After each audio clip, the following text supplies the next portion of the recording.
You alright there, lads and lasses? JackOps here, and I'm back after 2 weeks of absence. Once again, I'm introducing another section to my channel called Debates. This is basically where I choose a random topic and discuss with you the following: what the topic is, a description of the topic, my opinion on it, and how it could be improved. To be honest, I mainly introduced this series because I wanted to diverse the channel a bit to make sure that the GTA Online vehicle reviews don't dominate my uploads page. Anyway, in this video, I'm going to be debating about freemium games.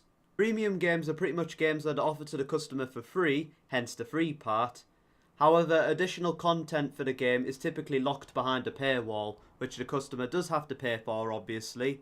And they're especially common on the mobile platform. To be honest, I think most freemium games are a cleverly disguised scam. As most of these games are on mobile, I'm going to be using that platform as an example in this video. Games such as Candy Crush charge the user after all the players' lives have run out.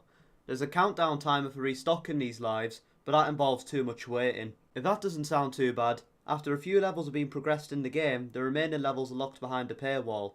There's no other alternative other than to pay. You're probably thinking, why am I pissed off about freemium games? Back in 2010, when I had an iPod Touch, I downloaded a Monopoly related app which was slightly addictive at first, but as soon as the paywall prevented me from progressing through the game, I spent a grand total of £120 in the iTunes store.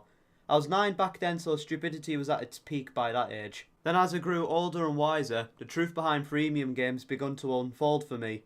I ditched the game and I haven't went on any freemium games like that ever since. There's even other more obvious scams where the developers purposely make a shit game just so that it can place ads in the middle of the screen and ransom the customer if they want those annoying ads out of their gaming experience. It's that bad that there's even a South Park episode based on the issue. I'd say most games are a cleverly disguised scam because there are a few exceptions which don't follow this business model. The recently booming Fortnite Battle Royale, which I've done a video on by the way, you should go and check it out, is a free game which only has paywalls in place of cosmetic items. Not anything that hinders your progress through the game, just the things that give you the option to customise your character. Pretty much what I'm saying is that future freemium game titles should follow Fortnite's business model. This makes the games enjoyable while keeping the free part in the game to some extent. Plus, if there are game developers who purposely make shit games like this for the sake of sponsoring ads, you should just quit the gaming industry altogether. Some may disagree with what I've said in this video, and that's fine. I'm open to criticism and I like to hear some opinions. Anyway, that's all I have time for today. If you've enjoyed the video, please be sure to like and subscribe. This is JackOps, signing off.